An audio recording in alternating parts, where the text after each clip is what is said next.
We've all had those days, right, where everything just feels heavy, like wading through fog, finding a way out, finding something that actually helps can feel like a huge task. Hmm. There's so much advice out there on self-care, but a lot of it feels big, complicated, maybe even expensive. Mm-hmm. So our mission today is to kind of cut through that. We've dug into a whole lot of research about self-care, about mental well-being, and we've pulled out 10 simple, actionable ideas. These are things you can do. Personal strategies, backed by some really promising findings, to help you get a handle on your own mood. But let's be really clear right up front. We're talking about tools here. Resilience tools. If you're dealing with severe symptoms, these ideas aren't a replacement for professional help. They can't be. Exactly. That's so important. There are things to use alongside that, or maybe when things just feel a bit off. Right. We're focusing squarely on what you have the power to do for yourself. These techniques often work best for milder symptoms or just for keeping things, on an even keel. It's about building a practical toolkit. Things that give you those small, immediate wins. It's about getting some momentum going when you feel stuck. Okay, let's unpack this then, starting with the inner work. And first up is something maybe surprisingly simple: journaling. It feels almost old-fashioned now, doesn't it? But the research looking into this as a way to manage difficult feelings, even mild depression, well, it shows pretty consistent, promising results. Mm-hmm. And the why behind it is interesting. It's more than just like writing down what happened in your day. Journaling does a couple of things. First, it kind of reduces the load on your brain, what psychologists call the working memory load. Okay. So your brain doesn't have to keep churning over worries if you've actually written them down, captured them. And second, it really forces you to reflect, to maybe admit things, even just to yourself on the page. I get that, but isn't there a bit of a risk there? Like, if I'm already feeling down, could sitting and writing about all the negative stuff just make me spiral, make it worse?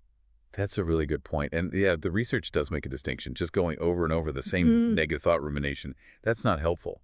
The key is what they call expressive writing, or maybe cognitive restructuring. Use the journal not just to dump the thought, but to look at it, challenge it maybe, explore where it came from. It's that act of getting it out, externalizing it, that seems to clear the mental space. It validates the feeling, even if only to yourself, and lets you move on a bit. Ah, okay. That makes sense. So moving from that kind of quiet internal work, let's talk about the external. Reconnecting with a friend. This one feels counterintuitive sometimes, doesn't it?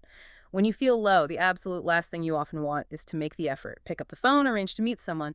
But the sources we looked at are really strong on this. You have to make that active effort. Yeah, isolation just lets things fester, doesn't it? Connection gets things moving again. It's fundamental. Humans are social creatures. We're wired for community, for connection. Researchers point to this again and again. Actively engaging with your social life, even when you really don't feel like it, is a huge plus for mental well-being. It breaks the cycle. Exactly. It interrupts that withdrawal pattern. Yeah. Just deciding to do it and then actually following through, it's like you're pushing back against that inward pull. Okay, let's shift gears a bit. Talk about the chemistry of mood. And this might surprise some people. Comfort food and diet. We all know eating well is generally good, but the research gets specific about certain foods having almost antidepressant qualities. It's not just about eating your greens. This is where the sort of neurochemistry comes in. You think about it in two ways. One is just general health optimization through diet. Always good. Yep. But the second is looking at specific things that might modulate mood. So the sources often mention dark chocolate, and not just because it's a treat. It has components, flavonols and things that can actually support serotonin production. Yeah. And serotonin is crucial for stabilizing mood, for that feeling of well-being. So it's a direct chemical pathway? Are there other everyday things we eat or drink that work like that? Oh, absolutely. Tea and coffee come up a lot. We usually think caffeine, right? Yeah. But green tea, for instance, is full of something called L-theanine. It's an amino acid that promotes relaxation without making you drowsy. It helps calm the nervous system. And coffee, well, that moderate dopamine hit, assuming you don't overdo it, can give you a useful temporary lift in mood and focus. It's about seeing these things as gentle regulators of your internal chemistry.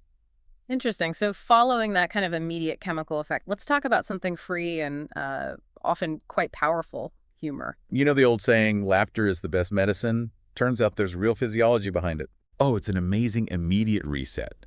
When you laugh, genuinely laugh, There's this instant chemical reaction. It triggers endorphins, your body's natural opioids. They reduce pain, give you a sense of, well, slight euphoria. And at the same time, it actually lowers stress hormones like cortisol. So how do you make that actionable? Well, the sources suggest literally scheduling it in sometimes. Yeah. Watch a comedian you love, put on a funny movie, even just make a point to share some jokes with a friend. Actively seek out amusement. Right. And speaking of chemical resets, let's move to probably the biggest, most consistent recommendation we found: physical activity. If laughter is that quick burst, exercise feels like the steady foundation. It really is the bedrock. The studies are just overwhelming on this. Regular, reasonably vigorous exercise is one of the simplest and yet most effective things you can do, and it has this crucial double benefit. We touched on this, but let's dig in. What's that double benefit, and how much exercise are we talking about for it to really count? Okay, so first, you get that immediate chemical boost, a sustained release of endorphins and other good stuff that lifts your mood long after you've stopped moving. Second, and this is just as important, you get the emotional payoff, that feeling of mastery. When you push yourself, even a little, and you notice changes, you could walk further, lift a bit more, just finish the workout that builds self-efficacy. That sense of competence, of control, it directly counters the feeling of helplessness that can come with low mood. And the consistency. The general agreement isn't just about a gentle stroll, though that's better than nothing. It's about getting your heart rate up consistently. Even something like 30 minutes of brisk walking or moderate activity on most days of the week shows significant benefits. Okay, good to know. That idea of sustained structure leads us nicely into supplements and therapies. Let's start with natural options. St. John's Wort gets mentioned. Yeah, and this one needs a really important clarification. St. John's Wort does have evidence showing it can be effective for mild depression. Mild. Right. The compounds seem to work a bit like some prescription antidepressants, just generally milder. But, and this is the crucial caveat, the research is very clear, it is not effective for more severe depression. And honestly, any supplement path really needs a conversation with a doctor first to make sure there are no interactions or anything dangerous. Right, absolutely. So gentle support for mild symptoms only. Got it. Okay, moving to a more psychological structure, there's this term, bibliotherapy. Sounds complex. It does sound fancy, doesn't it? But the idea is actually beautifully simple. It's basically the therapeutic use of books. Books as therapy. Exactly. It often uses the principles of things like cognitive behavioral therapy, CBT, but it's packaged into a structured, self-guided format, like a workbook or a specific self-help book. It's become really popular as a self-guided approach because it gives you a clear roadmap when you're feeling lost. So how does that actually work in practice? Do you just pick up any self-help book? Well, sometimes there might be an initial chat with a professional to guide you to the right resource. But often, the main work involves the person using a very structured book, almost like a manual. It guides you through exercises, challenging negative thoughts, managing anxiety, specific steps to improve mood. It often gives you homework, things to try in your daily life. Okay. But again, the sources tend to recommend this mainly for mild to moderate symptoms. The structure itself can be really empowering, though. That link between structure and feeling empowered, it connects well to our next point. Yoga. Studies keep confirming it helps with mood. It's often called meditation in motion. It's definitely a dual practice. You get physical benefits, sure, like exercise, but its real strength often lies in the introspective side, the spiritual side for some. Yoga deliberately connects your breath, your movement, and your awareness. It's a very active way to practice being present in your body, which stops your mind wandering off into worries about the past or future. And that focus on awareness brings us straight to meditation. Probably the oldest self-care technique on our list, right? Thousands of years old. Its ability to bring calm and focus is pretty well known. It is, and the modern take on it, the one that's incredibly popular now, is mindfulness. Right. Mindfulness. Which is really a specific type of meditation. It's about focusing on being aware, non-judgmentally aware of yourself. Your thoughts, feelings, physical sensations, what's happening around you, just noticing. And the evidence for its effectiveness is huge now. It leads to better emotional regulation, less reactivity, and often, as the research puts it, a greater appreciation of our own lives. It's like an anchor in the present moment. Okay, so we're nearing the end of our list. Number 10 is maybe a bit of an outlier, which is why we left it to last. Massage therapy. It's just, a nice treat or a real strategy. Well, the research paints a slightly more nuanced picture here. Massage therapy seems to be only loosely linked with directly reducing core depressive symptoms themselves. Loosely linked. Yep. Okay. It's not usually presented as a direct cure. However, there's a really clear, concrete benefit. It significantly reduces stress levels.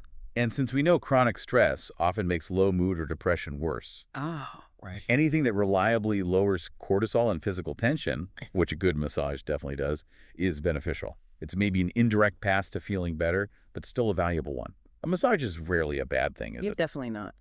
Okay, so let's try and pull this all together. What does it all mean? We've covered a really wide range of ideas here, from quiet internal work like journaling to tweaking your diet with specific foods, getting physically active using guided books, ancient practices like meditation. It's a broad toolkit. It is. But the common thread, I think, through all 10 is empowerment. Every single one of these gives you the power to take small, intentional steps. They're tools for building self-efficacy. Maybe they help steady the ship while you're seeking professional help. Or maybe they help you maintain stability once you've found it. Resilience isn't usually built in one big leap, is it? It's about those consistent, small, daily actions. Absolutely. Spot on. So maybe let's leave you, the listener, with a final thought to reflect on. We've looked at ways to find inner peace, ways to boost feel-good chemicals, ways to bring structure to your thinking about how hard it can be just to start something when you're in that fog. What's the single, maybe smallest step from all of this that feels doable for you? What step could you take today to actively participate in managing your own mood? What stands out as the simplest change you could try just to move the needle even a tiny bit?